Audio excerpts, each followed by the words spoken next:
Until early this morning, some here in Kiev doubted that he would do it. Not anymore. The West warned Vladimir Putin was about to attack. He said he had no such plans. That fiction now utterly exposed. Explosions right across this vast country.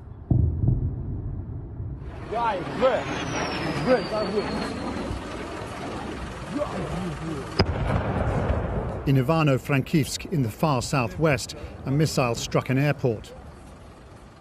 Unverified images from Ukraine's northern and southern borders seem to show columns of Russian armour entering from Belarus and Crimea. Within hours, Russian tanks were reported to be on the streets of Ukraine's second largest city, Kharkiv. Whatever Russia says, this attack will not be surgical. To the east of Kharkiv, emergency workers battle to control fires in residential buildings hit by rockets. The number of civilian casualties is rising. At Mariupol in the south, another airport on fire. This country's civilian infrastructure is being heavily struck. There are no more flights in or out. A glance at the map shows a country under attack from east to west, north to south. Earlier, a snarling Russian leader said this was all in self-defense and warned Ukrainians to lay down their arms. We will strive for the demilitarization and denazification of Ukraine. Russia cannot feel safe, develop and exist with a constant threat emanating from the territory of modern Ukraine. In Kiev, Ukraine's embattled president, who must now fear for his job, appealed to the world. Putin started a war against Ukraine, against the whole democratic world. He wants to destroy my country. He wants to destroy our country, everything we have been building, what we live for. So far, all the signs are that this attack is working out exactly the way Western leaders have been warning for weeks. The country is being attacked from all directions, and the fear now has to be that some of those Russian troops are heading here to the capital.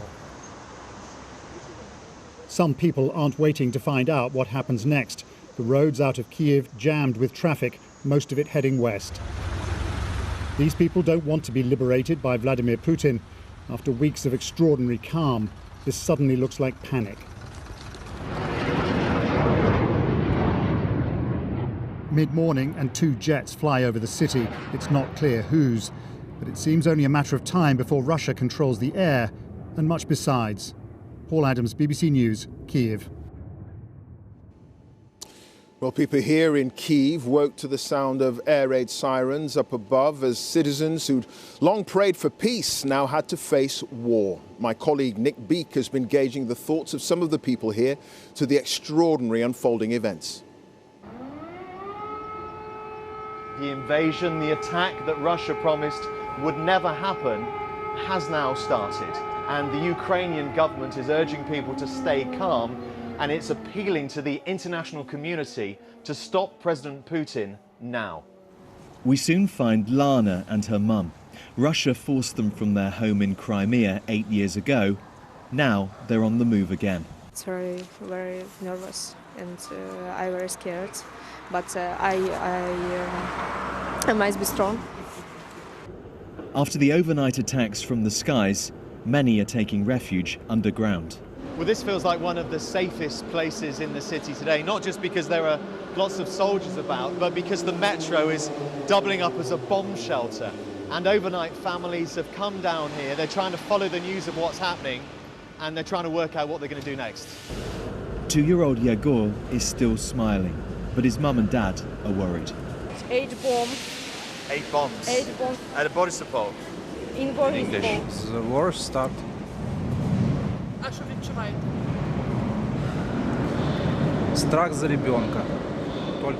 I'm very, very scared for my boy, Alexander says. Then both parents ask, where are NATO to help us? When the bombs started falling, sales manager Mark helped his neighbours leave their homes. He tells me he's now ready to fight on the front line and die for his country. It's only one way to serve our country, our children, our mothers, and defend our country from Russian occupation. And we will fight all day. Many are fearful of what will come next, among them Alexei.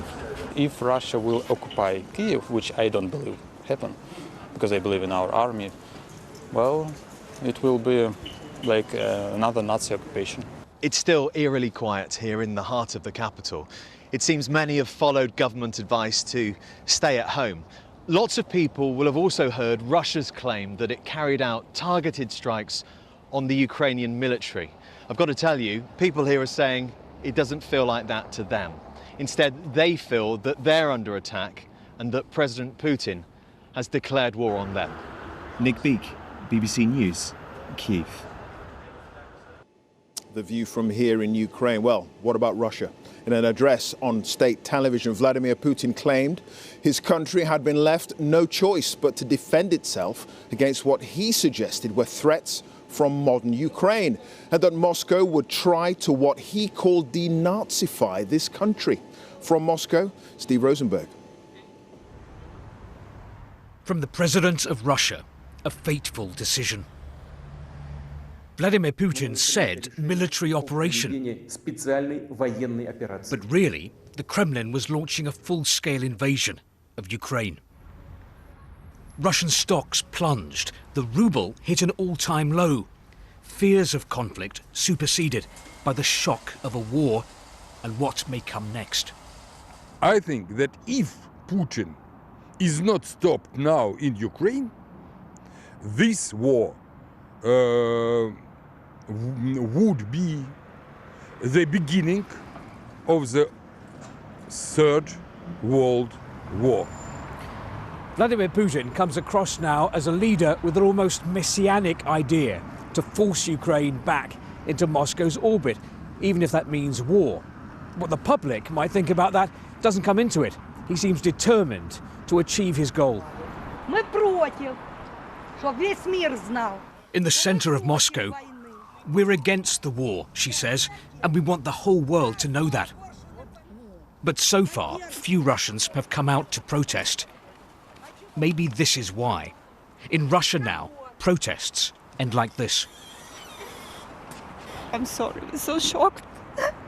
I just can't help crying. I think that most of Russians don't support this. It's horrible. And why don't they support it? Because it's not our war, it's war Putin, Biden or anyone else, but not our nation. I think the Ukrainian soldiers will surrender, she says, and they should. It's terrible to be at war with Ukraine. This is not a conflict the Russian public wants. This is the Kremlin's war. Steve Rosenberg, BBC News, Moscow. Let's talk to our Eastern Europe correspondent Sarah Rainsford, who's in eastern Ukraine. Sarah, the front line in Russia's quarrel over the last 8 years with Ukraine has been where you are in the east. What's the picture looking like now? Line could be moving, that if Ukrainian forces have been battling pro-Russian, Russian-backed forces for the past 8 years and kept that line pretty much in place, now those militias are backed by the Russian army.